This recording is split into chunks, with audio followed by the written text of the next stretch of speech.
like it's been like fucking forever since I recorded a new movie review.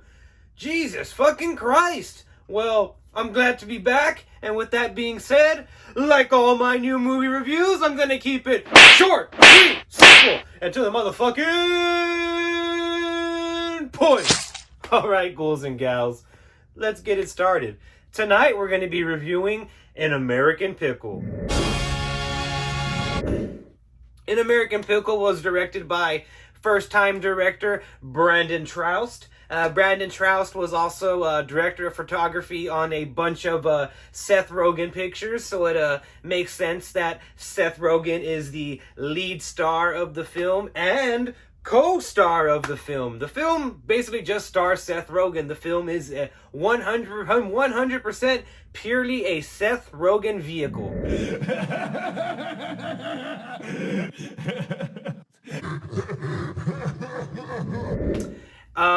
And I have to say, at first, this film, I didn't like it. I did not like this film for the first, I want to say, 15 to 20 minutes. I thought it was boring. I thought it was slow. And then the film, it started to ramp up. And the reason why I didn't like the beginning 15 to 20 minutes of the film was because I felt that the film was focusing on aspects of the story that weren't as interesting as the main aspect of the story.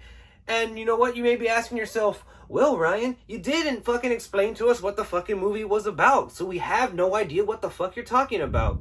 I give it to you. You got me there. Right. So... And if you said that, you might be fucking correct. So let me tell you what this fucking movie is about.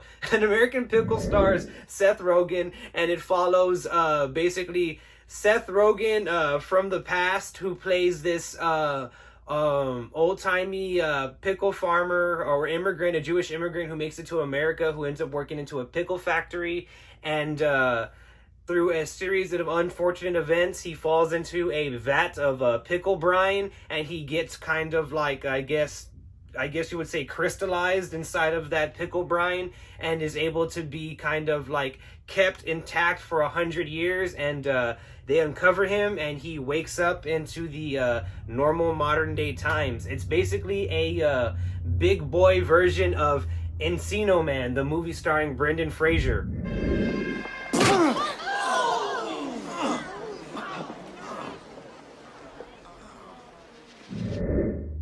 Yup, that movie right there. So yeah, at first, this movie, it seemed boring to me, and I was like, oh god, I wanted to like this movie, and it looks fucking terrible. But then it started growing on me. The film started actually going into interesting territory. It started to show, like, how would this person react to modern day times? Because at its core, this film is a fish out of water story. Or so I thought. This film is so much more than a fish out of water story. It's about family. It's about, being connected to your cultural roots. And, it's basically about not forgetting who you are and where you came from, and family being important.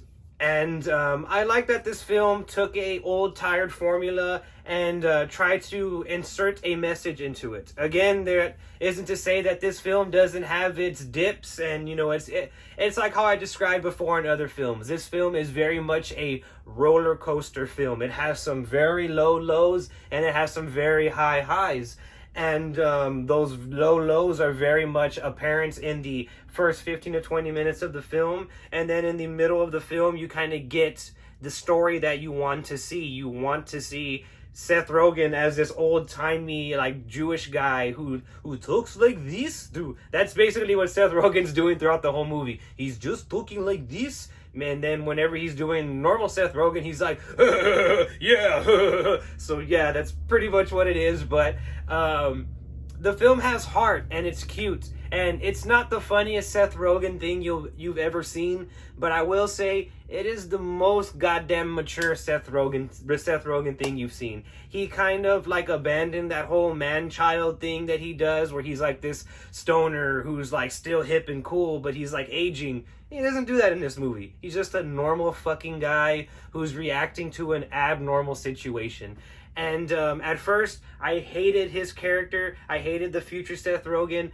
But then I started to understand his character. And then I started to understand why he did certain things and why he acted a certain way. And then I was kind of like, okay, I get it. This guy represents, like, the youth. And this guy represents, like, fucking boomers. And, you know, the film, it has depth to it. The film has some depth to it.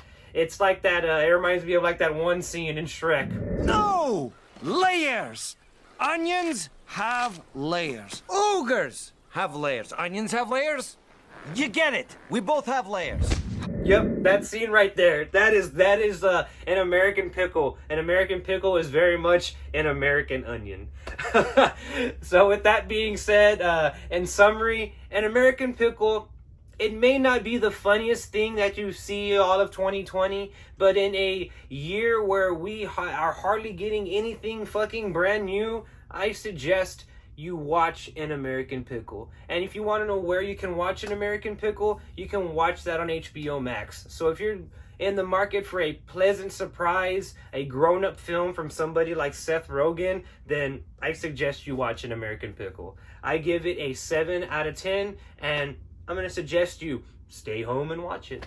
All right, I'm Ryan.T, and I'll see you in the next one. Oh, and before I go, make sure you check out some of these playlists that I have right here, and check out the Ryan.T Show podcast if you haven't already. All right, ghouls and gals.